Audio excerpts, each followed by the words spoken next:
Bom dia, gente. Hoje eu estou aqui com o Victor Lima para a gente falar um pouco da palestra do Jordan Peterson aqui no Brasil e destrinchar um pouco dos principais tópicos que ele tratou aqui, né? Eu vou conversar aqui com o Victor, então, que é meu amigo psicólogo logoterapeuta. Seja bem-vindo aí mais uma vez ao canal, Victor. Valeu, Guilherme. Bom dia. Obrigado aí pelo convite mais uma vez. É sempre bom participar e falar do grande Peterson, né? E a gente teve esse privilégio aí de estar na primeira fila, de frente para o cara, né? Para poder prestigiá-lo, né? E ver o que é realmente um pensador vivo ali, exercendo, né, o seu papel, né? Destrinchando as principais ideias. E, enfim, vai ser um papo bacana falar sobre ele. Como sempre, é um papo bacana, né? E não só a gente estava nas primeiras cadeiras da primeira fila, a gente foi os primeiros a chegar na fila antes do evento abrir. Não tinha ninguém antes da gente. É verdade, cara. Assim que a gente chegou, apareceu um cara, né, perguntando qual era o lugar ali das filas, porque os setores eles eram divididos por cores, para quem não teve oportunidade de ir. E a gente pegou vamos dizer que um sub-VIP, né? Assim, foi tinha um VIP principal, a gente pegou o VIP secundário, né? Então, por sorte, se a gente não tivesse perguntado lá para os seguranças, quase que a gente fica na fila errada e a gente perderia o lugar de privilégio que a gente estava ali, né? Exato. Então, e até se não fosse tu, dando a ideia de, não, bora sair 3 horas de casa para poder ir lá para a fila, porque sabe-se lá, né, o que pode acontecer. Cara, dito e feito, né, gente? A gente chegou, começou a ver um monte de gente, a gente piscou, a fila estava gigantesca. E o espaço chegou a ter o quê? Comportou, não sei se foram 4 mil, se foram 5 mil pessoas, cara. Mas tu imagina, isso aí é público de show de rock, né? Público de show de rock. Né? Assim, como é que a gente nota, né, uma certa carência, talvez de ideias ou até de representantes, de pensadores, como é que um intelectual, ele faz uma lotação, tipo, anunciou os ingressos em 2 horas mais ou menos, São Paulo acho que já tinha esgotado, né, Porto Alegre ficou um pouquinho, talvez pela questão lá do Rio Grande do Sul, com essas chuvas, mas é curioso, isso é um fenômeno, não sei se tu concorda, né, tipo, Com certeza. cara, ter a casa lotada para um cara que, enfim, fica falando para um monte de gente sobre organizar a casa, organizar seus pensamentos, você falar aquilo que é o correto, né? Coisas que hoje em dia são muito desvalorizadas, de certo sentido. Então, para você ver a carência, né? Uma carência de princípios e de valores que está rondando o mundo, cara. Assim, no Brasil, né? E eu tenho plena certeza que se ele anunciasse isso, sei lá, no Morumbi da vida, talvez lotasse também, cara. Não duvido que lotasse lá. Também não duvido, porque encerrou muito rápido, né? Foi questão de horas. A gente ficou esperando a venda dos ingressos, era 10 horas ali da manhã, a gente comprou, já viu sumindo todos os ingressos na sequência, rapidinho, já não tinha mais nada disponível. Vários amigos que queriam ter ido não foram por causa disso, porque deixaram para comprar um dia depois e já não encontraram. Sim. Isso aí talvez eu até esteja um pouco calçado da minha vida aí de roqueiro reminiscente, né? Remanescente, na verdade, porque é isso, assim, cara, vem uma banda assim para o Brasil que ela não tem costume de vir, é óbvio que o negócio vai esgotar, então tu imagina. O pessoal, pelo menos aqui no Brasil, acho que acompanha, né, o trabalho do Jordan de 2018 para cá, vou chutar, né? Talvez não naquela época que deu aquele o boom na época lá do Canadá, que foi no final de 2016, né? Sim. Mas de 2018 para cá, eu tenho certeza que ele tem ficado assim nos burburinhos, né, dos assuntos intelectualizados. E desde aquela época o pessoal tentava trazer ele para cá, porque ele já tinha, né, na época, lançado 12 Regras para a Vida e já tinha um mapa do significado.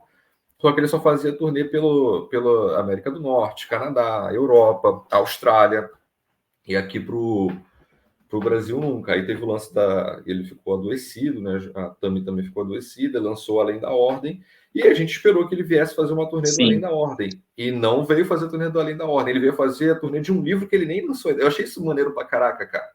Tipo assim, ele tá antecipando, né? Assim, as ideias do livro que ele vai lançar. Que é, E não inclusive, só ele vai lançar esse livro, né? Como ele já comentou, abriu para a gente ali da galera dos VIPs no final, que ele já está produzindo o outro, depois desse próximo que ele vai lançar, né? Sim, é verdade. Detalhe, né, cara? Ninguém comentou sobre isso quando eu estava pesquisando, assim, do pessoal dando feedback da palestra, mas ninguém falou desse outro livro que ele vai lançar em 2025.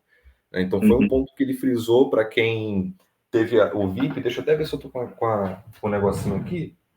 Ah, não sei, não tô. Eu não ia É, o mostrar meu aqui tá no outro aqui, quarto aqui também. aqui, ó, crachá. A gente teve o privilégio, né? Pegou esse VIP aqui, que foi o Meet and Greet, e eu achei isso legal. Mas depois a gente vai destrinchar sobre isso. O que aconteceu? O Meet and Greet, a gente teve direito à foto. A gente pensou que a gente ia ficar 30 segundos com ele, mas ele insistiu, até algumas pessoas ultrapassaram os 30 segundos, né, ficando até 2 minutos. Eu, por exemplo, fiquei 1 minuto e uns segundos ali com ele. Tu ficou também um tempo considerável. Teve gente que ficou 2 minutos, cara. Então, assim, era um cara que ele não estava fazendo questão dessa questão do tempo, ele queria até ultrapassar. Então, eu achei isso bacana. E no final da Sim. foto, ele sentou, né, com a gente. Na verdade, ele ficou no palco, a gente ficou de frente para ele, e ele escolheu algumas pessoas ali para poder fazer uma sessão de perguntas e respostas, e nessa aí ele soltou a novidade do livro. Mas isso aí a gente vai falar mais para frente depois, senão vai perder a surpresa. É, e tem esse ponto que você falou, né, da doença que ele passou na época da pandemia e ele desapareceu um pouco do cenário e essa doença do Jordan Peterson, esse período que ele passou, na verdade, tendo aqueles efeitos colaterais dos benzodiazepínicos, teve muita relação com a doença, o câncer que a Tammy Peterson, que a mulher dele teve, né, que afetou profundamente a família, e ela foi a primeira que discursou na palestra, né, fez a abertura ali, depois do show introdutório. E foi muito legal a fala dela, porque a primeira coisa que ela veio falar é do rosário. Então, a Tammy Peterson, ela se converteu ao catolicismo durante esse processo de doença dela, e foi o que ajudou ela a se recuperar, nas palavras dela. E ela explicou como esse padrão de todos os dias rezar o rosário e oferecer aquilo que ela quer mudar nela para algo mais alto, se entregar, abrir mão dos padrões de comportamento que ela construiu ao longo da vida, permite que ela se transforme diariamente, e isso vai muito de encontro com o tema central da palestra do Jordan, que é justamente o sacrifício. Sim, eu gostei muito da fala da Tami, embora tenha sido muito curta, né? Porque não foi nem meia hora, acho que foi uns 15, 20 minutos. Mas Sim. acho que ela colocou uma esquematização, não lembro as palavras corretas, mas sobre a figura do pecador. Tem uma figura intermediária, que eu não lembro essa intermediária, e a figura, né, da salvação, a figura de Deus, e que nós devemos sempre nos lembrar de que nós estamos aqui, né, no último, né, na figura pecadora e que precisa de uma certa redenção, que nós precisamos apontar para essa figura ali da salvação, para nós realmente meio como se fosse por osmose, né?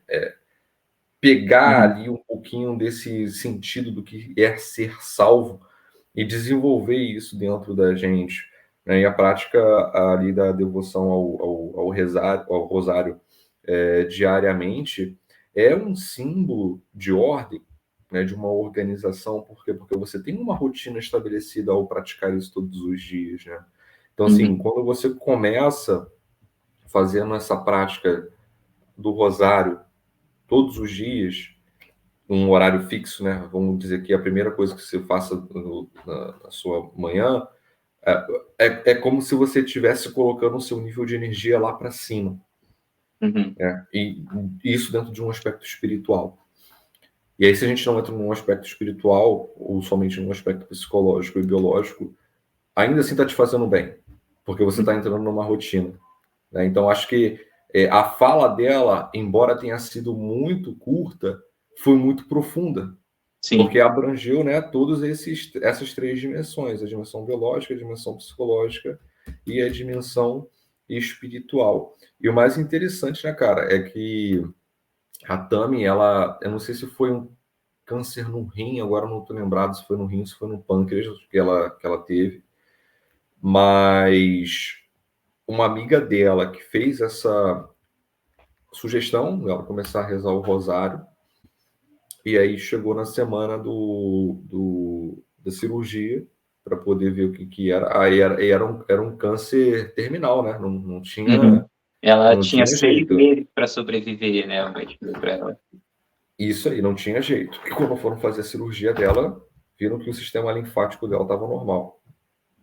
Então não tinha Uhum. necessidade mais de fazer a cirurgia. E aí ela atribuiu isso à prática do rosário e ela se converteu ao catolicismo. E é Uhum. muito interessante todo esse procedimento, porque a mudança da Tami respinga numa mudança no Peterson. Uhum. Você vê o discurso dele, tá mudado, né? Ele saiu ali, talvez, da esfera somente psicológica da coisa e já tá flertando ali com o campo espiritual. É. Isso é uma coisa que a gente tinha comentado até, que os argumentos religiosos do Peterson, eles sempre ficavam muito numa base evolucionista, que ele ia explicando toda a argumentação da história da espécie humana para explicar o significado dos símbolos religiosos. E agora ele tem cada vez mais saindo dessa dimensão imanente, que é intrínseca ao homem, e entrando mais na dimensão transcendente do discurso religioso. E isso é uma modificação que realmente vem depois, acho que, dessa conversão da Tami para o catolicismo. A gente vê que cada vez mais as palestras dele vão girar em torno do tema da religião. Inclusive, ele tem feito vários seminários, né? Ele fez o do Êxodos com o pessoal do Daily Wire, eles fizeram um dos Evangelhos também, que eu nem sei se já está disponível, mas ele tem abordado cada vez mais esse tema, e o título desse livro, né, dessa tour dele, foi We Who Wrestle with God, nós que lutamos com Deus. Então, o tema religioso tem ficado cada vez mais presente no discurso de Jordan Peterson, e com certeza tem a ver com tudo isso que ele viveu, né? Tanto que ele escolheu como tema dessa palestra, já para iniciar, falar do sacrifício como forma de organização política. E aí Sim. ele começa já com a história de Caim e Abel. Sim, e eu achei bem interessante. A gente não esperava, né, que ele focasse muito assim no tema político, até Uhum. pelo fato do enquadro que colocam o Jordan politicamente falando, né? E ele em nenhum momento ele, assim, acho que quando a gente chega nesse momento, você é isso, você é aquilo, ele sempre sai dessa jogada, porque ele não gosta Uhum. de ser colocado nesse posicionamento classista, né? E foi meio arriscado, por assim dizer, ele já começar a palestra falando sobre essa questão política, porque a gente sabe do que são capazes os detratores, né? da, da, da política quando se trata em assassinato de reputação. E não foi para menos, né? A gente vê Uhum. ali em matéria da Folha, falando que ele fez uma fala explícita ali na palestra de Porto Alegre que Uhum. acho que a nossa má conduta influencia em desastres catastróficos, né? Como se fosse uma espécie de castigo de Deus, distorcendo completamente a fala dele. Outra falando que ele admirava, que é o admirador secreto de Hitler, né? Diferentemente do nosso presidente da República, o Lula, que já falou isso na revista da Playboy no passado. Mas, cara, assim, qualquer um que se disponha a ver as palestras do Jordan vai ver que ele... Não, cara, isso é falso, tá? Em nenhum momento ele vai elogiar o Hitler ou, enfim, qualquer figura ditatorial. Pelo contrário, né? Ele vai falar como é que isso é uma patologização que acontece interior da nossa psique, que ela meio que se espalha, né? Mas, enfim, entrando no assunto do sacrifício, da história de Caim e Abel, ele já abordou sobre essa história em específico. Agora, se não me falha a memória, foi no 12 Regras para a Vida. Tem um Uhum. capítulo lá que ele fala sobre isso, né? Os irmãos Onde hostis. E no isso, próprio Mapas do Significado ele fala bastante disso também. sim, verdade. E ele faz até acho que ele chega a fazer alguns paralelos com a mitologia egípcia, né, nesse sentido, mas Uhum. tratando do Osíris e do Sete, mas enfim. E aí, no 12 Regras para a Vida, qual é a perspectiva que ele traz do Caim e do Abel? Ele coloca o Abel como se fosse o ideal do Caim. E aí, quando Caim assassina Abel, qual é a direção que você vai ter para sua vida? Já que ele é o ideal, né? Então, se a gente parte de um pressuposto, você que está escutando a gente, daqui a tanto tempo eu quero ser de tal forma. Você conjectura uma imagem de ideal a respeito de você.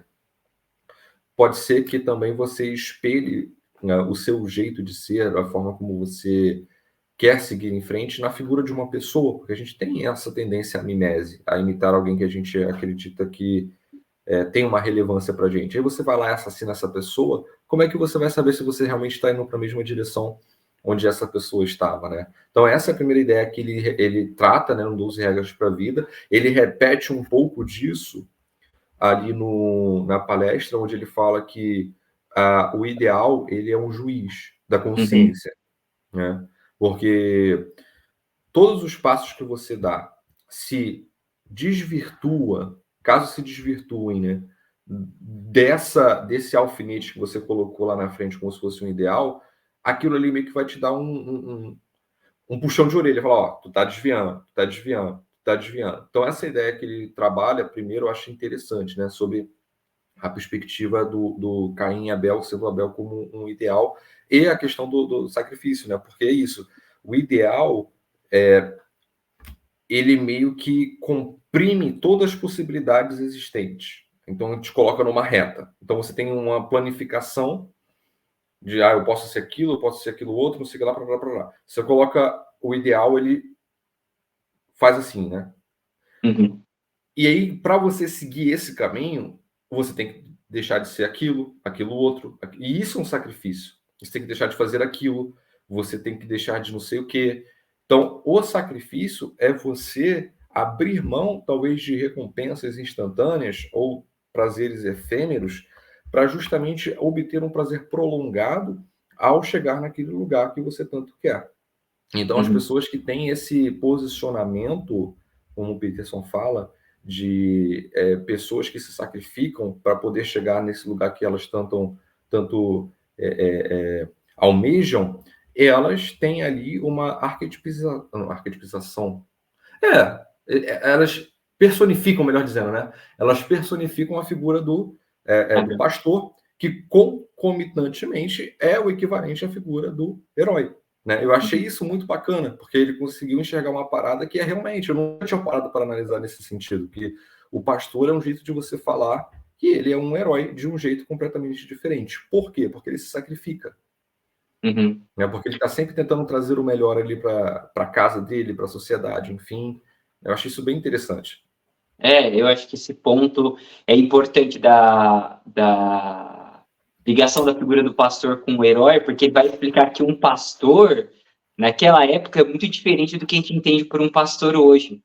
Porque você cuidar de ovelhas ali, ou do seu rebanho, você estar exposto aos predadores, aos ladrões, você tem que defender o seu rebanho das forças do caos que vão vir destruir ele, e era um trabalho que exigia muito mais coragem, não era uma coisa protegida.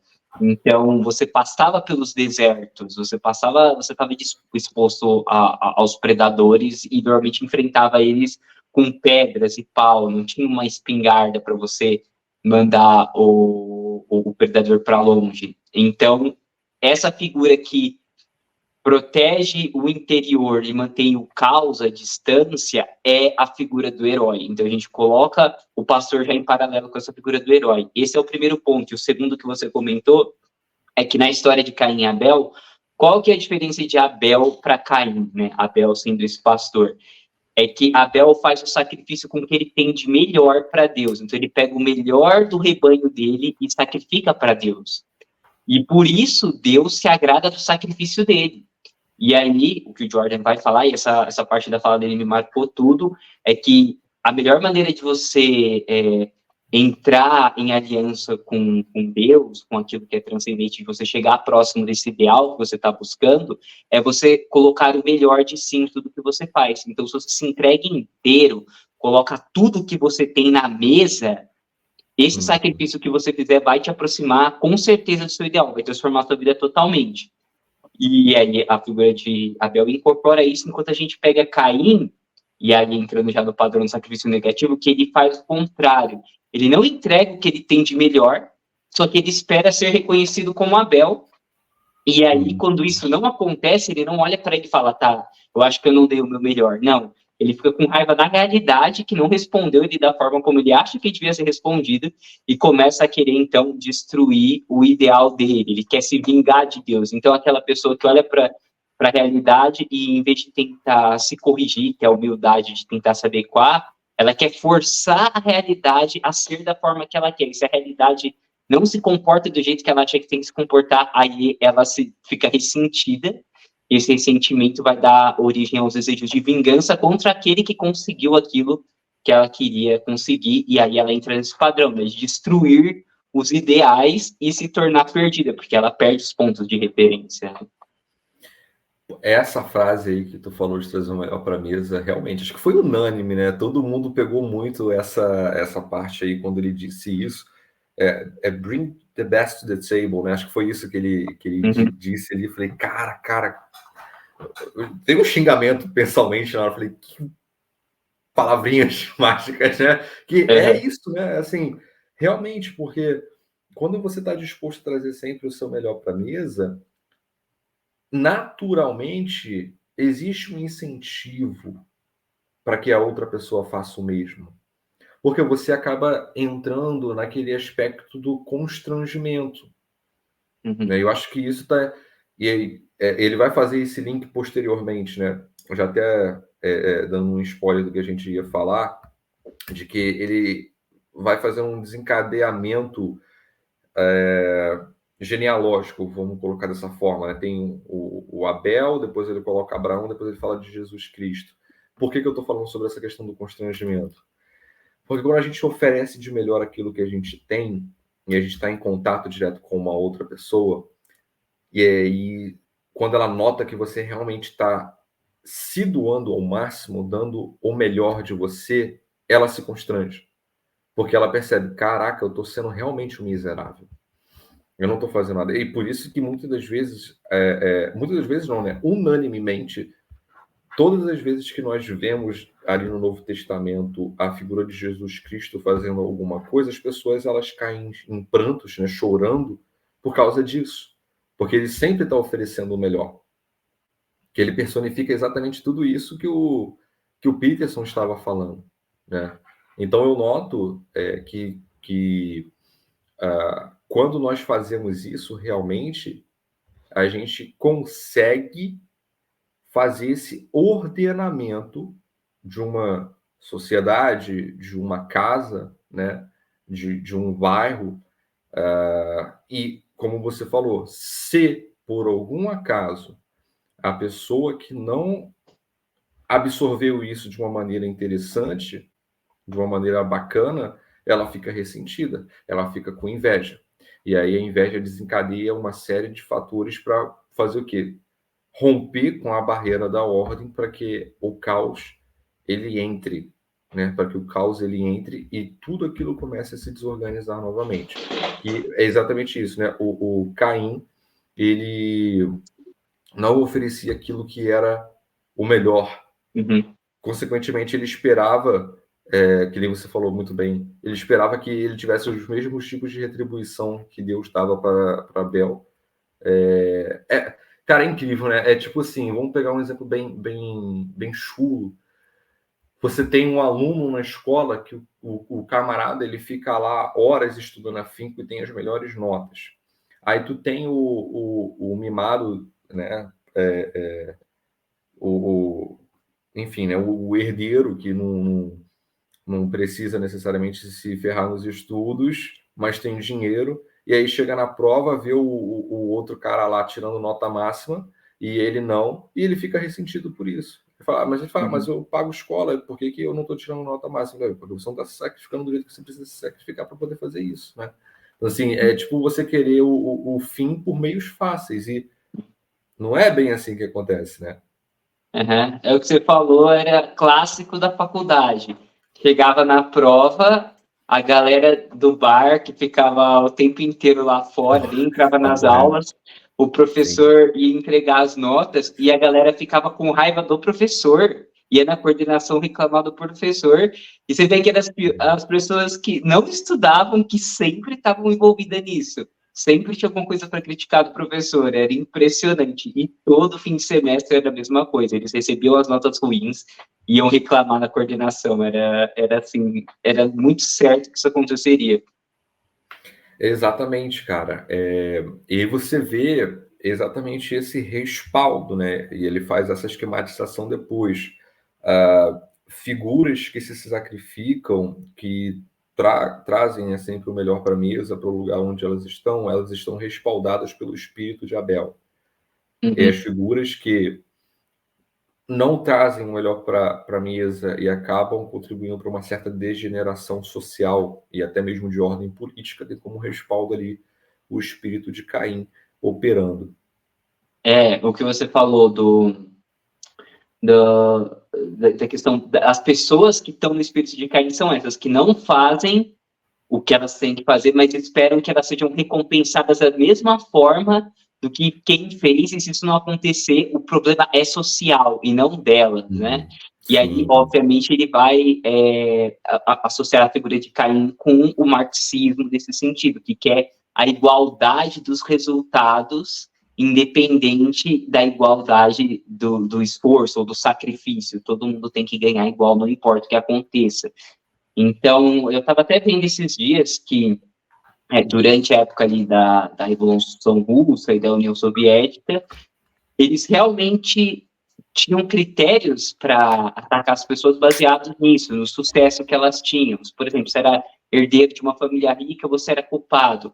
Até o professor Marcelo Andrade, se eu não me engano, falou disso, né? Até critérios como beleza, se a pessoa era muito bonita e era considerada privilegiada por isso, ela também era culpada por ter recebido privilégios pela beleza dela. Então chegava em umas coisas assim, né? Então você tem que ter tem que estar todo mundo recebendo igual, independente do que fizer. Esse é o desejo, é o que a gente estava falando. Então você tem um modo de vida onde você faz o quê? Você dá o seu melhor, você recebe aquele retorno, né, do que você fez, e quando isso não acontece, você vai ajustando seu comportamento até o sacrifício ser aceito. E agora, quando se faz o contrário disso, você fala, não, eu coloquei o que eu acho que tinha que ser, a realidade não respondeu do jeito que eu queria. Então, eu vou pegar e vou impor a minha vontade na realidade para ela se comportar da forma que eu acho melhor que ela deveria ser. Você está fazendo o quê? Você está pegando um sistema de ideias totalitário e colocando em prática na sociedade para que ela se adeque ao que você acha certo, e todo mundo tem que se adequar àquilo também. E esse padrão do Caim, ele vai colocar como uma expressão de Lúcifer, que é uma figura mais profunda, que é o quê? Que se revolta contra Deus e quer criar um mundo melhor do que Deus criou, porque ele acha que ele sabe de tudo. E aí ele vai criar esse sistema totalitário tentando controlar tudo para realmente gerar o paraíso da Terra na perspectiva dele, e obviamente com uma inteligência limitada, tentando controlar tudo, tentando ser maior que o todo, né, que Deus, no caso, ela vai gerar o inferno, e em vez de gerar um paraíso que ela espera, que é o que sempre acontece, essas tentativas de criar utopias ao longo da história. É a inversão da ordem, né? Cara, eu acho que é o Lewis, C.S. Lewis, ele tem uma definição incrível para isso. E, consequentemente, se é a definição do pecado, né? O que é o pecado? O C.S. Lewis ele fala. O pecado é quando você tem uma inversão da ordem hierárquica das coisas, que é exatamente isso que você está falando. Se a gente parar para notar a fala do Jordan, ele está denunciando uma coisa muito, infelizmente, muito comum do século XXI, que é o quê? Eu estou exacerbando o subjetivismo em detrimento daquilo que de fato, o objeto concreto, né? A coisa concreta, aquilo que eu estou vendo. Em nenhum momento ele está falando que nós devemos negar o subjetivismo. Não é isso. O ponto é, será que isso realmente está no local que deveria estar? Porque se você expande a questão do subjetivismo assim, de uma maneira desproporcional e exacerbada, você vai ter praticamente um problema ali, talvez do Übermensch, né, do Nietzsche. Assim, as pessoas Uhum. vão criar os seus próprios valores, elas vão de certa maneira, se considerarem subdivindades. Tudo elas podem fazer. Por quê? Porque eu senti, porque eu me sinto desse jeito. Né? Então, assim, não é aquilo que você está vendo, é aquilo que você está sentindo. Então, aí tem uma armadilha absurda, cara. Acho que quando eu estava em São Paulo, acho que até cheguei a esbarrar isso contigo em algum assunto, foi a questão, por exemplo, da criminalidade. É muito fácil hoje você não entrar com medidas mais drásticas, alegando que o camarada ali tem algum transtorno psiquiátrico. Uhum. Por quê? Subjetivo. Ah, não era ele que estava no seu estado de sanidade. Então, se não era ele, quem era? Então, assim, não tem... Eu acho que esse é o assunto que está, né, no fundo também, que é a questão da responsabilidade. Uhum. Né? Você nota que essas pessoas que estão ali com o respaldo do espírito do Caim, enfim, o orgulho luciferiano, elas tendem a não serem responsáveis pelos seus próprios atos, pelas suas próprias misérias. A culpa sempre é de um terceiro, como você falou. Né? E vamos para um caso também outro que aconteceu, que você estava falando, eu me lembrei, a questão dos ucranianos, né, cara? O Holodomor. A culpa da pobreza ou da fome é por causa dos kulaks, né, os fazendeiros ucranianos. Então a gente vai tirar toda a família dos fazendeiros ali da hierarquia da Ucrânia para a gente poder distribuir de maneira igual a comida para o povo. O que foi que aconteceu? 6 milhões de mortes. 6 milhões de mortes por conta do querer fazer o melhor para o mundo. Eu tenho sempre, né? Eu acho que é isso que realmente vai se perpetuando, essa ideia de eu quero sempre o melhor para o mundo, mas se eu errar, a culpa não é minha, a culpa é do outro. Uhum. Né? Parece que é uma parada que é linear, né? Então, acredito que seja muito isso. A questão do sacrifício ele tem a ver com essa responsabilidade. Eu gosto de falar que a responsabilidade, se a gente destrincha a palavra, né? É uma habilidade de responder diante das exigências que o mundo coloca para a gente. Muitas das vezes a gente não tem escolha, né? Mas como é que você tem a escolha de como você vai querer responder diante daquilo que está na tua frente? E o sacrifício, acho que é um pouco disso, né? Você, tá, eu não vou ignorar isso, eu vou lidar com isso e enfrentar esse problema que está aqui na minha frente. Deu errado, não deu o resultado que eu queria, o que eu posso mudar aqui? E acho que ele coloca muito isso, né? Porque ele escolhe, uma coisa que ele ressalta sempre das histórias bíblicas é que, ao longo do desenvolvimento ali do povo do Antigo Testamento, várias vezes eles conseguem o favor de Deus, eles se tornam arrogantes, e aí vem uma catástrofe, eles se tornam escravos, eles perdem uma guerra, eles são exilados, e aí eles têm que, nesse momento, escolher que atitude eles vão tomar. Em vez de falar, então, esse Deus que a gente acredito era falso, tá tudo errado, em vez de sacrificar o ideal, eles sempre vão olhar para as faltas deles, e é nesse momento que eles percebem onde eles erraram, e eles pedem perdão, e começam a tentar corrigir os erros que eles cometeram, que as coisas começam a se organizar de novo, eles conseguem voltar para a terra deles, eles conseguem vencer a batalha, e a partir do momento que eles se tornam arrogantes, eles caem novamente.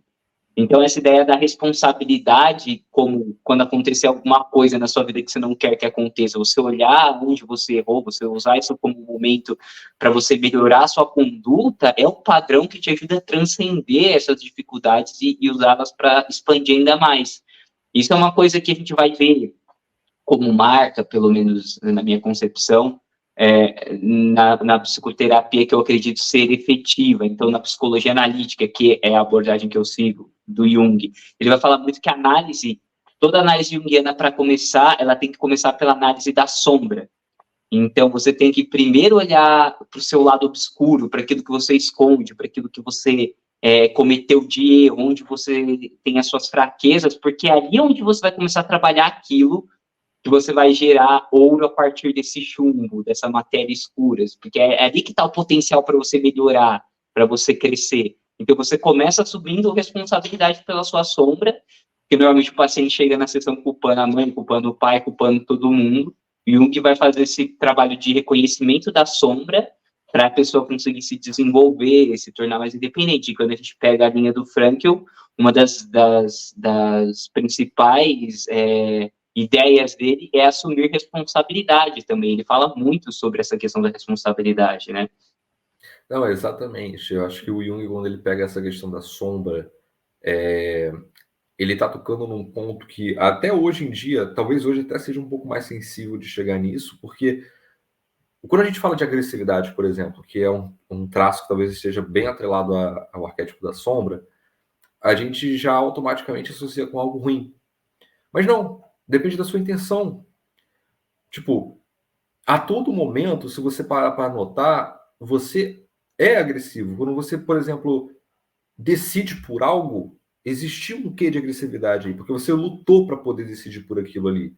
Só que num nível, obviamente, menor. Então, para onde é que você aponta a sua agressividade? Porque isso é o potencial transformador da coisa. Você saber manejar isso de acordo com a situação em específico, não ao seu bel prazer. Uhum. Que quando você trata, né, assim, eu vou fazer isso ao meu bel prazer, aí sim entra na questão da desorganização, da desordem, do egoísmo, né, entra numa pura questão ali subjetiva da coisa, porque você está deixando de usar talvez algo que possa contribuir para uma questão maior e você serve somente ao seu próprio umbigo, né? Então, quando você tem a tendência a ser umbigocentrista, você não está ajudando a si. Você acha que está ajudando a si. Na verdade, você está contribuindo para uma piora geral. Porque é como se, cada vez mais, quando a gente servisse somente ao nosso próprio umbigo, a gente se colocasse lá em cima. Ou seja, olha aqui o problema. Qual é o problema? O problema é que eu estou invertendo a ordem das coisas. Será que eu preciso estar nesse lugar aqui? Aí volta com o que a Tami fala no início. Sim. Né? Ela fala que nós estamos aqui embaixo. E aí, cara, se a gente sempre tenta se colocar no pódio, a gente não consegue construir laços. A gente não consegue construir vínculos, né? Nós não conseguimos fazer o sacrifício. E até a própria palavra, a etimologia da palavra, ela traz um significado interessante, que é a junção de duas palavras em latim, né? Sacro mais officium. Ou seja, um ofício do sagrado. Então, quando você vê essa corrupção ideológica ocorrendo, nenhuma delas fala sobre sacrifício. Uhum. Elas pintam, né, o paraíso terrestre, a utopia, como se ela simplesmente fosse conseguir se você servisse a si próprio. Uhum. Então, tem uma inversão da ordem das coisas, né? E é legal quando ele fala disso, tipo, quem está sobre o respaldo do espírito de Caim? O Marx, o Engels e o Foucault. Foram esses três nomes que ele coloca, mas a gente pode expandir isso, pô. Toda a escola de Frankfurt, por exemplo, ela tá nessa alçada aí. O Antônio Gramsci também. Por quê? Porque todos eles dizem que tem uma fórmula de como vai resolver os problemas da sociedade. Só que não resolve. E eles sempre colocam essa responsabilidade no outro, nunca é a partir da transformação do indivíduo, né? Mas é sempre criar uma estrutura para suprir as suas necessidades. E aqui a gente entra em dois pontos aqui que eu acho que é legal a gente comentar, antes da gente prosseguir. Mas tu falou da sombra, porque entra nessa ideia de que falaram que o Jordan Peterson é admirador de Hitler, né?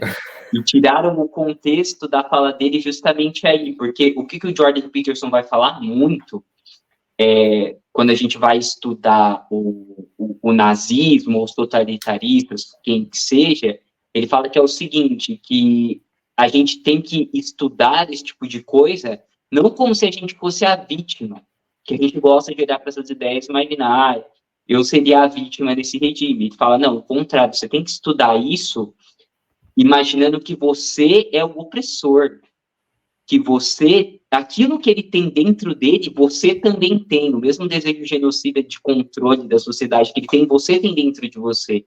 Isso é você reconhecer a sua sombra, você sair desse papel de que eu sou santo e que o mal está fora de mim. E a partir do momento que você conhecer esse desejo dentro de você, que é o que ele diz, você vai ter condições de controlá-lo, né? E de entender que essa agressividade existe em você para ela não agir pelas suas costas. Então, ele fala para a gente justamente fazer isso, e aí que ele vai falar: todo mundo tem esse desejo genocida dentro de si, e é esse o corte que eles fazem da fala do Jordan.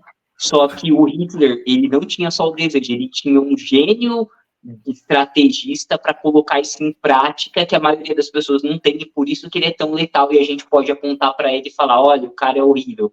Mas, na verdade, essa maldade está dentro de todo ser humano, e a gente precisa reconhecer ela justamente para evitar que esse tipo de coisa aconteça. Então, eles cortaram essa parte aí para falar que o Jordan Peterson gosta do Hitler, quando, na verdade, em todas, inclusive nessa fala que a gente assistiu, todas as palestras dele, ele cita esses sistemas totalitários como exemplo do que a gente tem que evitar a todo custo, e é por isso que a gente tem que conhecer a nossa sombra, né?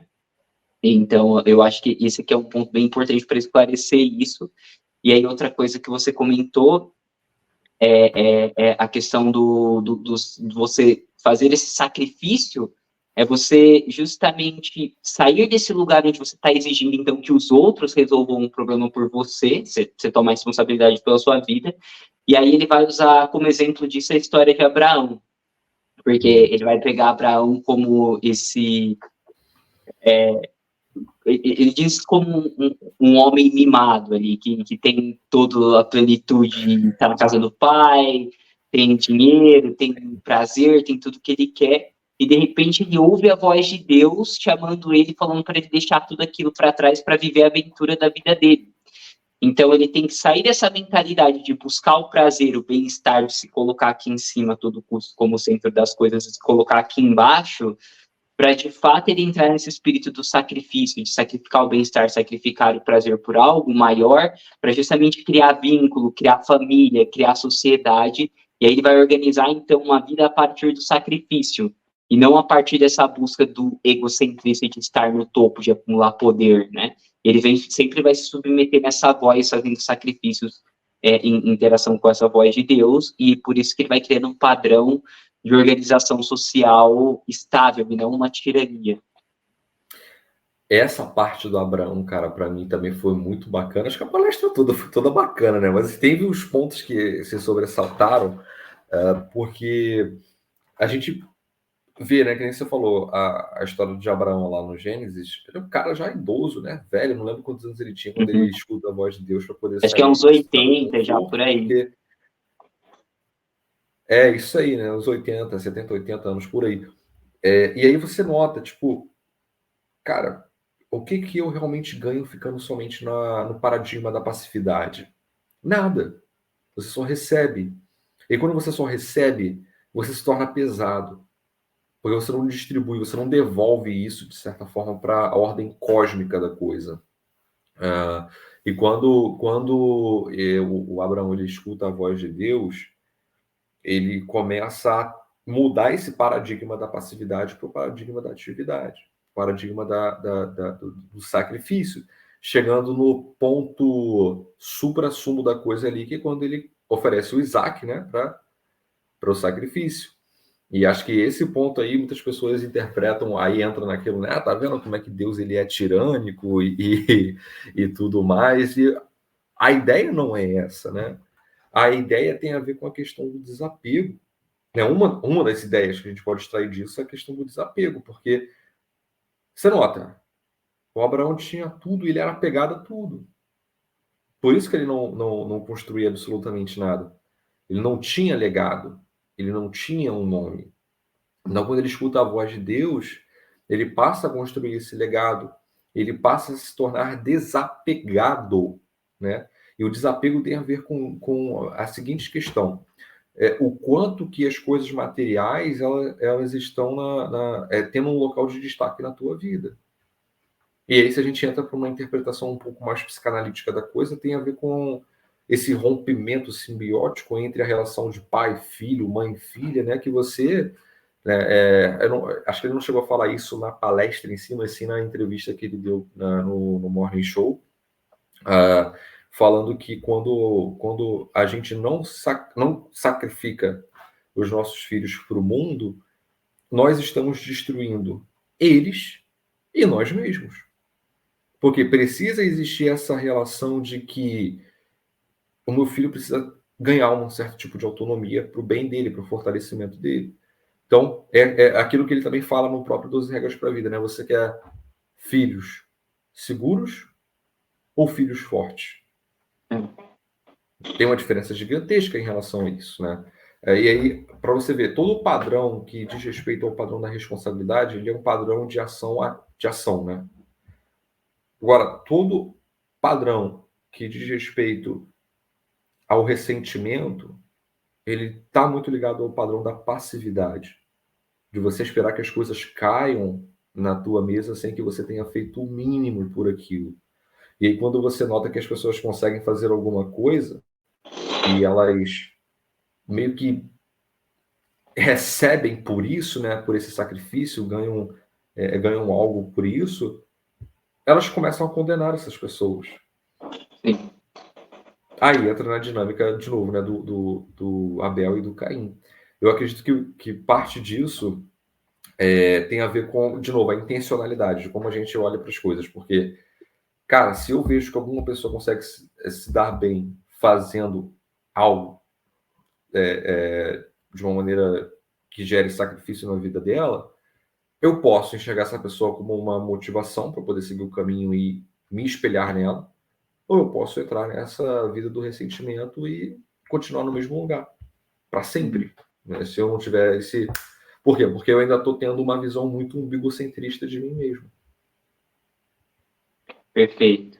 E a gente pensa aqui, então, nessa necessidade de você realmente aprender a sacrificar, não a si mesmo só, mas também as coisas que você gosta, porque você está numa relação com o seu filho onde você coloca ele nesse lugar de coisa mais importante, você acaba gerando um ídolo ali, né? E aí você vai querer fazer tudo, servi-lo, a ponto de você atrapalhar o desenvolvimento dele. Então, quando Deus pede para sacrificar Isaac, é mais ou menos essa ideia que Jordan Peterson dá. Tem esse ponto, e o segundo ponto é que quanto maior o sacrifício que você fizer, maior é o resultado que você vai obter. E quais são os maiores sacrifícios que a pessoa pode fazer? É o autossacrifício e o sacrifício do filho, porque são duas coisas que competem, né? O que seria melhor? Você prefere você passar por uma coisa horrível ou o seu filho passar por uma coisa horrível? Quem que você pouparia aí? É uma disputa acirrada. Né? Então, são os dois maiores sacrifícios, o sacrifício do filho e o sacrifício de si mesmo. E aí, esse sacrifício que chegou bem longe na história de Abraão, ele só vai se tornar o sacrifício perfeito na história de Cristo. Porque na história de Cristo, a gente tem o maior sacrifício possível, que é o sacrifício de si e do filho ao mesmo tempo, né? Porque Cristo é Deus e filho de Deus, então ele é o autossacrifício dele, também é o sacrifício do filho que não foi concluído por Abraão. Então, esse autossacrifício, por ser o sacrifício mais alto de todos, ele também se torna o centro adequado para ser o centro da civilização. Porque aí ele é o padrão, o ideal que nenhum de nós vai atingir, mas que todos nós estamos olhando, e que se a gente entrar nessa dinâmica do sacrifício, do auto-sacrifício, de se doar para o outro e para aquilo que é maior, para um bem maior, a gente vai gerando uma estabilidade social, vai desenvolvendo a nós mesmos plenamente e ao outro também. Então, por isso que a ideia do sacrifício, a cruz, tem que estar no centro da civilização. E se a gente tira isso para colocar o nosso ego, essa tentativa de construir uma utopia, de impor o nosso desejo na realidade para buscar o nosso bem-estar, em vez do auto-sacrifício, a gente gera um sistema satânico, a gente gera um sistema luciferino, né? A gente está seguindo o exemplo de Caim. Então, por isso que ele vai falar da importância do sacrifício como ideia política, justamente porque essa cruz significa o centro adequado da vida social do ser humano. Né? Esse despojamento de si, essa doação, esse autossacrifício voluntário, não imposto por outras pessoas. Isso é muito importante, né? Porque muita gente vai falar, se o negócio é ser caridoso, então bota uma arma na cabeça de todo mundo e aí a pessoa faz que vai ser boa à força. Não. o elemento ali importante da história é justamente ser voluntário, ser um autossacrifício voluntário, não pode ser uma coisa imposta, e essa é a forma adequada de você organizar uma civilização para potencializar o seu desenvolvimento e o do outro também. Porque se a gente pega, né, a própria questão do cerne político da coisa, quando ele dá toda essa contextualização, se a gente observa, né, assim, os modelos políticos de existência hoje, no século XXI, nos países, a gente vê que as sociedades que talvez mais prosperem, elas tenham esse aspecto da perda de poder político. Porque quanto mais poder político eu tenho, mais possibilidade para me corromper eu também tenho. Porque ninguém vai me frear. Eu faço aquilo que eu bem entendo. Então você tem o quê? Você tem o ego falando acima de tudo, né? Você não tem a questão do sacrifício de certa maneira. Então, assim, pegando a própria questão do Brasil, por exemplo, a Constituição Federal, ela tem vários gatilhos que reforçam essa ideia da centralização de mim, né? Do eu político, da política, assim. Em contrapartida, eu não me recordo agora qual foi o jornalista, acho que foi Paul Joe Hork, não lembro se era esse jornalista, mas ele fala uma coisa muito interessante, assim, nenhuma sociedade vai ser estável se existir uma grande estabilidade do poder político, mas o contrário. Nós só vamos ter uma estabilidade social se nós tivermos uma grande desestabilização do poder político. Por quê? Porque é essa questão, né, de você não ficar centralizado, de você saber até onde você pode ir, não ultrapassar as barreiras, né, aquilo que diz respeito ao indivíduo, aquilo que diz respeito, enfim, né, ao político. Se você tem a junção das coisas, se eu não sei separar o poder político do poder sacerdotal, no que isso descamba? Na tirania, no totalitarismo. Né? Então, você não pode falar de uma determinada pessoa, porque é como se você estivesse ofendendo, abre aspas aí, né, a Deus. Uhum. Então, aí existe um grande problema nisso. Eu acho que quando ele trouxe essa fala, né, do trazer o melhor para a mesa, de você não ter esse paradigma de ação umbigocêntrico, narcisista, realmente é uma boa solução para os problemas políticos que a gente vive. Porque aqui, particularmente aqui no Brasil, a gente sempre, pelo menos na nossa geração, né, a gente sempre escutou as pessoas falando que você vai para a política simplesmente para poder ganhar dinheiro ou para poder fazer merda. Uhum. Sendo que no passado isso era muito bem visto. Você lê a República do Platão, você, cara, tipo, fica abismado. Lê a Política do Aristóteles, tu fica assim, cara, o negócio é muito mais diferente do que falam pra gente, né? Então, você teve toda uma conjectura para poder destruir vários conceitos, né? O próprio conceito de democracia hoje a gente entende como se fosse sinônimo de fazer bem. E aí, quando você vai ler a Política do Aristóteles ou a República do Platão, tu vai ver que ela é o oposto do que era o modelo da Politeia, que era um modelo justo, né? A Politeia foi traduzida para o latim como res publica e depois, consequentemente, virou república. E a democracia, ela é o mal, né? A corrupção do todo, né? A corrupção da maioria. Então, para você ver, né? Tipo, corrupção da maioria significa o quê? Significa que eu estou fazendo sempre minha vontade. Bom, e aí é realmente o que a gente está vendo acontecendo hoje. Né? Perfeito. Tem essa ideia bem interessante, né, na República do Platão, que realmente a gente tem uma noção de política muito diferente do que era no passado, e de a gente pensar que é justamente o problema, e aí a gente volta um pouco do que a gente estava falando antes, da centralização em vez da distribuição de responsabilidade, né? Que é o princípio de subsidiariedade, de que cada um vai ter aquilo que está sob a sua responsabilidade e o Estado só vai fazer aquilo que realmente não compete ao indivíduo, né? O outro só vai pegar essa responsabilidade que não compete a você. E o Jordan Peterson, ele tem essa sacada que é muito boa, porque ele percebe que quando você abdica das suas próprias responsabilidades, o tirano vai usar aquilo contra você, porque ele vai estar tomando uma parte da sua vida que você acha que é pesada para você, só que na verdade você está abrindo mão da sua vida, da sua responsabilidade, da sua força, e ele vai tomar aquilo. Para ficar um exemplo bem simples, né? Então imagina que você ali tem um filho e esse filho ele não quer assumir a responsabilidade dele pelo quarto dele, por arrumar as coisas dele. E você começa ali, super protetor, fazer tudo por ele. Ele não percebe isso no começo, porque ele acha que você está fazendo bem, você está dando coisas de graça para ele. Mas, na verdade, você está tirando justamente a responsabilidade que é tornar ele um indivíduo autônomo para tomar conta da própria vida, e ele vai ficar cada vez mais dependente de você. E quando ele perceber isso, ele pode estar tão frágil que ele nem sabe por onde começar para retomar o controle da vida dele. Então, Jordan Peterson vai falar que justamente o lugar onde os tiranos conseguem crescer é o lugar onde a gente vai abdicando das nossas próprias responsabilidades e eles vão percebendo o valor de se pegando para eles, e aí, de repente, você vê que você está sem poder nenhum, porque abdicar mão da sua responsabilidade também é abdicar mão do seu poder pessoal, né? Abrir mão do seu poder pessoal. Eu acho que, e justamente, quando você se sacrifica,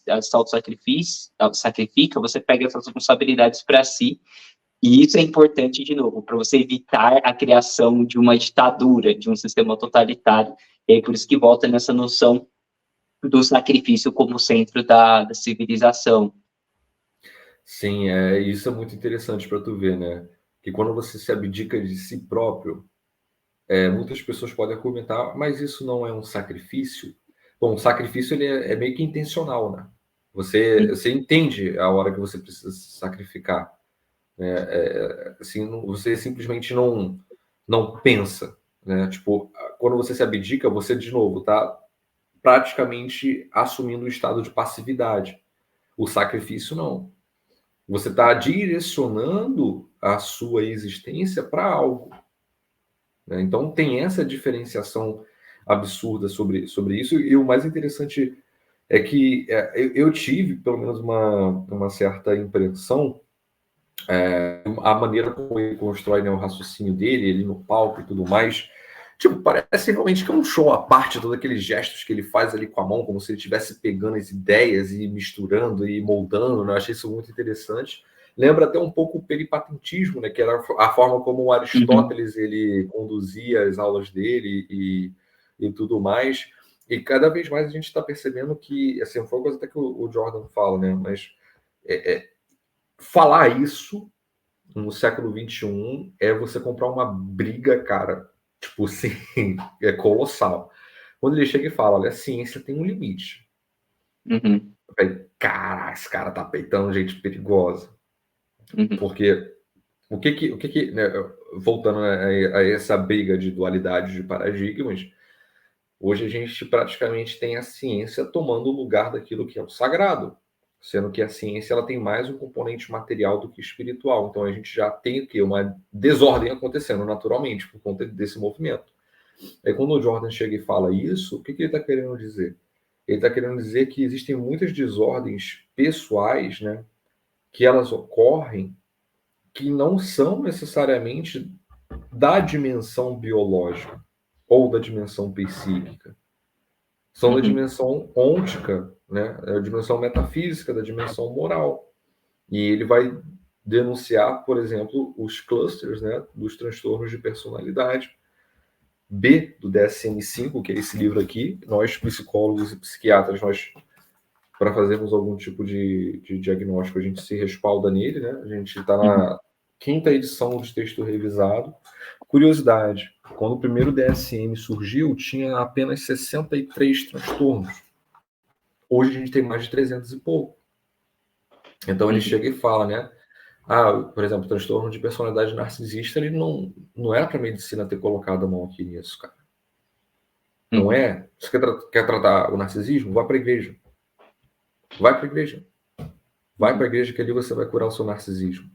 Porque existem muitas condutas, aí pegando e linkando com a frase, com a frase da Tami, né, no início da palestra, quando ela fala sobre a prática do rosário, por mais que você não seja católico ou praticante religioso, se você escolhe um horário para você acordar e fazer alguma coisa todos os dias, você vai ver que o seu dia ele vai render muito melhor.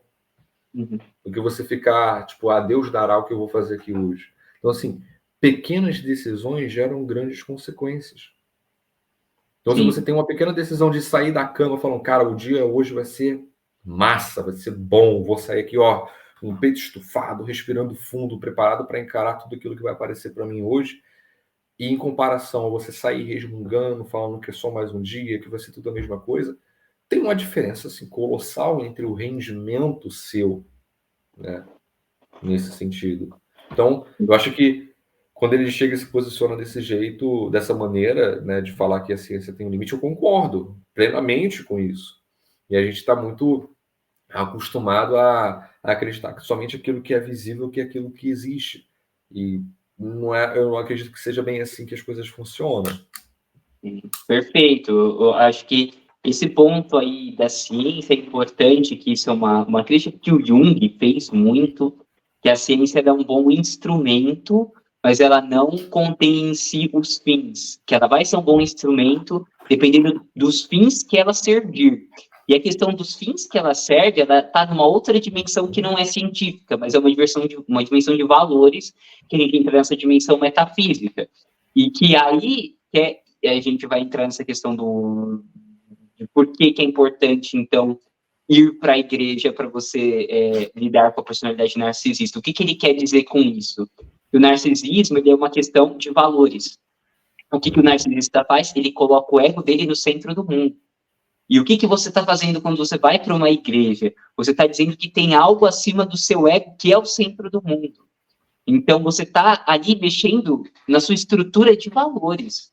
E quando você mexe nessa estrutura de valores, como você falou, a gente acorda cedo para rezar o rosário, para fazer alguma coisa, uma espécie de sacrifício, a gente está dizendo que tem algo que é mais importante que o meu bem-estar, tem algo que é mais importante do que o meu conforto, do que eu ficar dormindo, do que eu fazer ali só seguir os meus desejos. Então, você está mexendo na sua hierarquia de valores aí.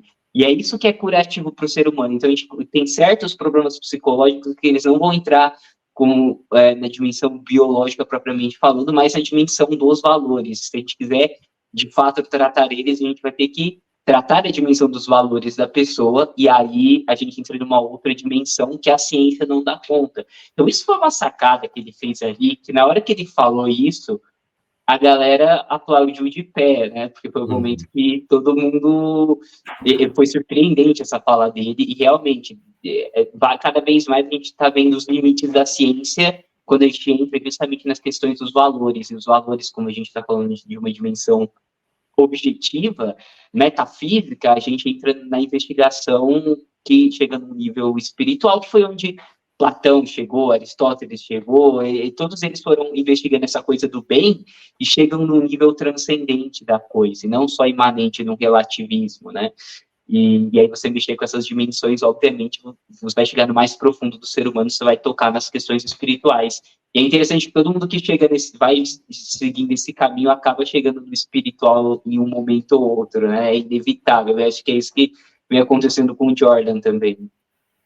É verdade, cara. Se a gente pega outros pensadores, por exemplo, esses próprios clássicos, né? O Platão, o Aristóteles, você vai ver que eles tinham um certo tipo de pensamento no início ali dos escritos dele, e conforme o tempo foi passando, isso foi mudando. O próprio Santo Agostinho, né, que saiu do maniqueísmo e aí se tornou um dos principais doutores da Igreja Católica, o Constantinoica, o Mercheliade, você vai ver que eles estão sempre esbarrando nesse ponto, né, de que existe algo maior. Você ia falar alguma coisa? Não, agora que você falou dos pensadores, eu lembrei do Jung, porque realmente eu pensei muito nisso no trabalho do Jung, que eu tenho aqui essa caixa vermelha, que é a obra completa dele, né? Então você vai pegando a evolução do pensamento do Jung ao longo das obras dele.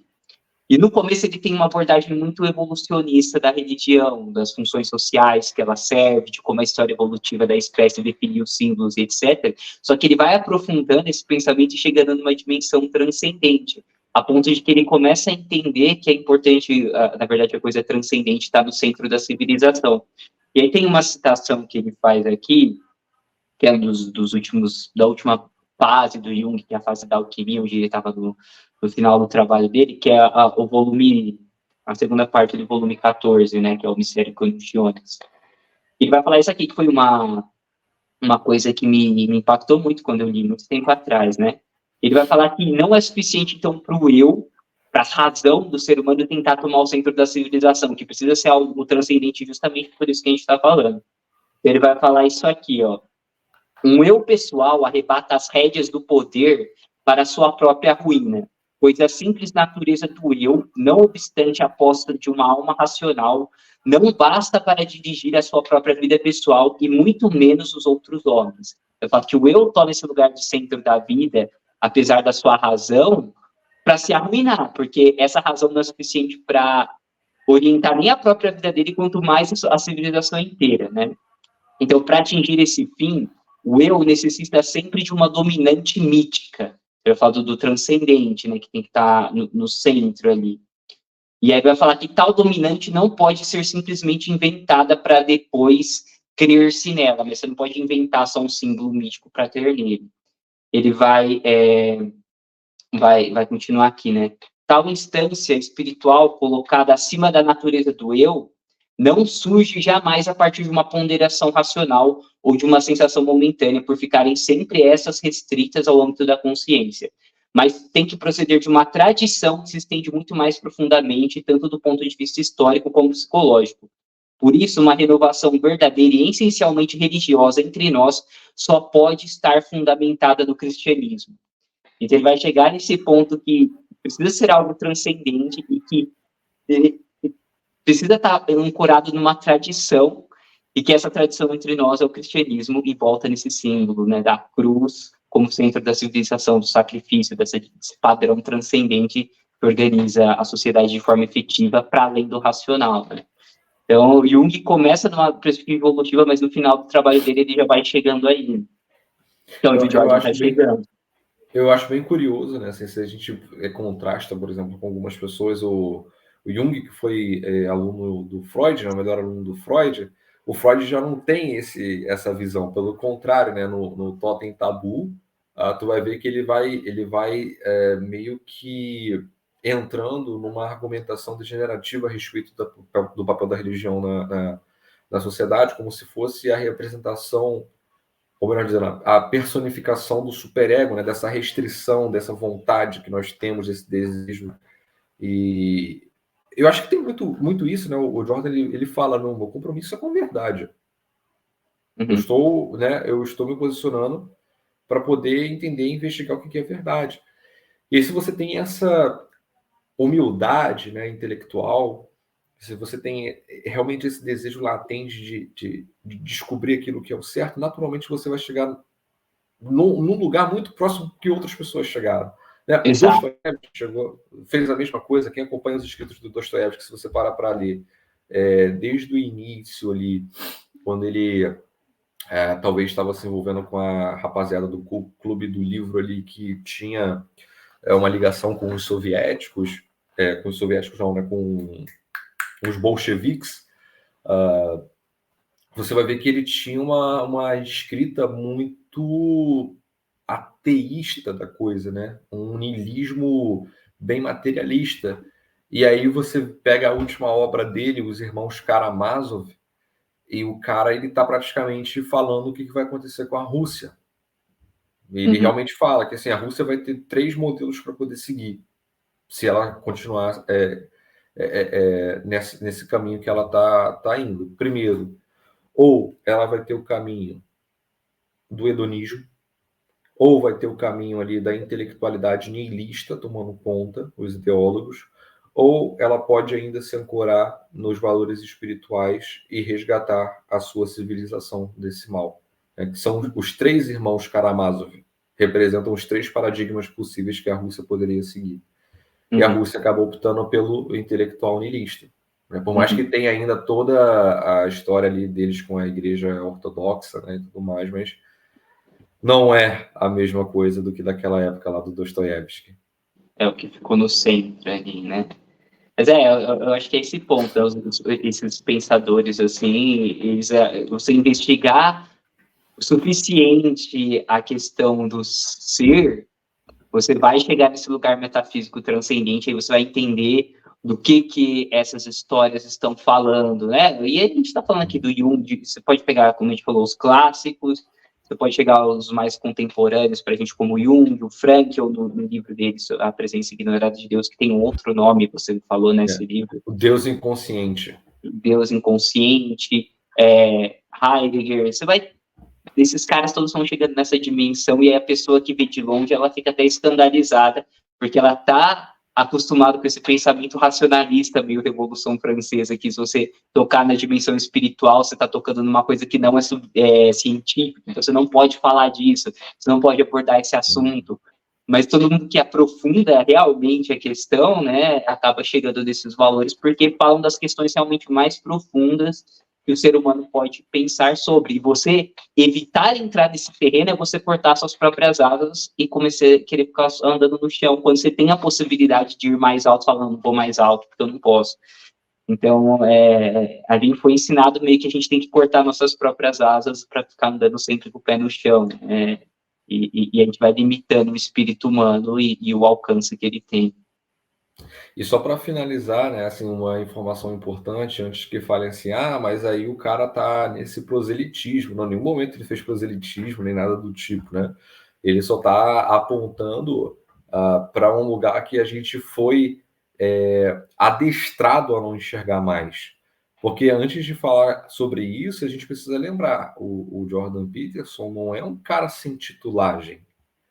O cara, ele é PhD em psicologia, se não me falha a memória, professor emérito, né, da Universidade de Toronto, já foi professor de Harvard também. Ele contribuiu para o Big Five Theory, né, as 5 facetas da personalidade, que é a teoria sobre a personalidade mais disseminada atualmente. Ele teve mais de 100 artigos publicados e mais de 10 mil citações no meio acadêmico. Então, assim, cara, não é qualquer um. Chegar e falar, ele tá de charlatanismo ou algo do tipo, cara, não, vai ver o trabalho do cara. Ele tem não sei quantas aulas disponíveis aí no YouTube gratuitas para você ver ali na época de Toronto. Então, assim, não é como o pessoal pode falar, né? Não tem título, é autodeclarado, autoproclamado. Curiosamente, também vale uma informação, né? Dentro da filosofia, a gente tem uma abordagem chamada fenomenologia, que é do Edmund Husserl. O Husserl não era filósofo, ele era matemático. E o cara aí foi um dos bambambãs da filosofia. Né? Então, assim, ele acabou sendo filósofo por acidente, né? Vamos colocar dessa maneira. E ainda assim, isso não é uma argumentação que, tipo, vai desmerecer o trabalho do cara, porque você não está atacando o que ele está falando, você está atacando a pessoa do cara. Então, você está desvirtuando, né? Então, vale a pena ressaltar isso, né? Embora eu não curta esse tipo de postura, eu sou PhD em tal coisa, porque eu acho que isso diz mais sobre uma postura narcisista da coisa do que necessariamente uma busca pela verdade, né? Então as pessoas acabam se esquecendo desses detalhes, que não é qualquer um que está falando, já que, não, ele não tem... Quem é ele, né? Qual é o título acadêmico dele? Ele é cientista de tal coisa? Tem, cara, o maluco é cientista, ele contribuiu para esse ramo aí da teoria da personalidade mais badalada do século XXI, tem mais de 100 artigos publicados e foi citado em mais de 10 mil artigos. E você, quem é? Perfeito, e a gente vê muito isso, realmente, que uma das coisas que eu mais gosto no Jordan Peterson é exatamente isso. Ele tem toda uma raiz que existe nele de um trabalho silencioso de várias décadas antes de ele entrar nesse mundo da internet como professor. E ele Então ele não foi uma pessoa qualquer que viralizou no YouTube e aí passou a ter uma opinião valorizada. É o contrário, ele fez décadas de trabalho sozinho, ele disponibilizou aulas, conteúdos altamente complexos que vocês podem encontrar ainda no canal dele, e aí ele foi ficando conhecido no meio, mas foi um crescimento que quando ele brotou, ele já tinha uma raiz enorme. Não foi uma pessoa que simplesmente viralizou, mas uma árvore oca por dentro. Isso eu sempre achei legal. Eu acho que, na verdade, eu penso sempre isso como um caminho mais saudável para você desenvolver uma vida intelectual na internet. Hoje é justamente você fazer esse caminho do Peterson. É você fazer anos de trabalho silencioso, fazer a sua investigação ali com humildade, estudo, e isso vir naturalmente do que esse ímpeto de que a gente tem que buscar a fama em primeiro lugar antes de construir essas raízes, né? Então ele é uma inspiração nesse sentido, né? Eu acho muito legal isso que ele foi fazendo, foi dando a contribuição dele para a ciência, para a psicologia por anos, e aí veio um reconhecimento depois com a coroação desse esforço todo, né? Não precipitadamente. É o caminho natural, né, cara? Que é o caminho, na verdade, naturalmente te leva para a fama. A fama ela acaba sendo uma consequência. Você vê que ele não faz questão disso. Porque quando a gente foi parar para conversar com ele realmente ele olha na sua alma. Ele quer saber sobre você, ele quer saber o porquê que você foi lá, enfim. Né? E na hora que a gente foi tirar foto, eu não estou com o meu livro aqui, não estou com ele aqui, senão eu ia mostrar. Mas eu fui levar o Mapas do Significado para falar para ele que o meu trabalho de conclusão de curso da faculdade, eu usei o Mapas do Significado, que ele era minha inspiração, eu era psicólogo clínico como ele. E fui agradecê-lo. Aí ele pegou o livro da minha mão, ele olhou e falou: cara, realmente dá para ver que você gosta de ler pelo estado do seu livro, que o meu livro está tudo acabado, tudo lascado. E deu uma gargalhada depois. Então, assim, se tivesse mais tempo, eu tenho certeza que ele pararia para conversar com todo mundo ali para poder saber sobre, enfim, o que a gente faz, sobre o que a gente curte, né? Até trocar uma ideia e tudo mais, que até na hora do final, né, o Matheus, que fez aquela pergunta para ele super difícil sobre a questão da valores Deus e Nietzsche, né? Se não me engano, não lembro qual foi a pergunta toda, né? Antes dele fazer essa pergunta, o assessor dele já tinha falado que ele tinha extrapolado o tempo. Ele falou: não, cara, dá tempo para mais uma pergunta, sem problema. Né? Ele não se importava com isso. E foi até nesse momento que ele revelou que, além do We Who Wrestle with God, ele vai ter um outro livro que vai ser lançado em 2025, que vai ser a continuação desse livro, que ele vai lançar agora em novembro de 2024. Né? E talvez, assim, eu não sei, cara, mas deu a impressão de que esse quarto livro dele, que ele vai lançar agora em novembro, tem uma pegada mais parecida com Mapas do Significado. Não sei se tu teve essa impressão durante a palestra.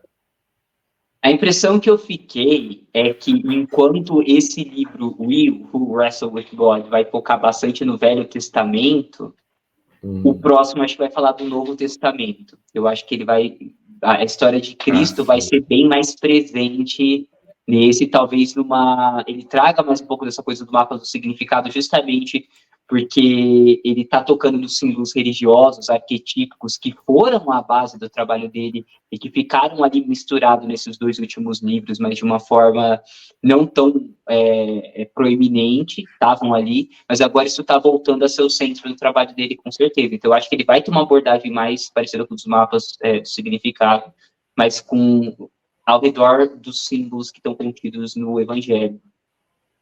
Verdade. Faz sentido. Faz sentido.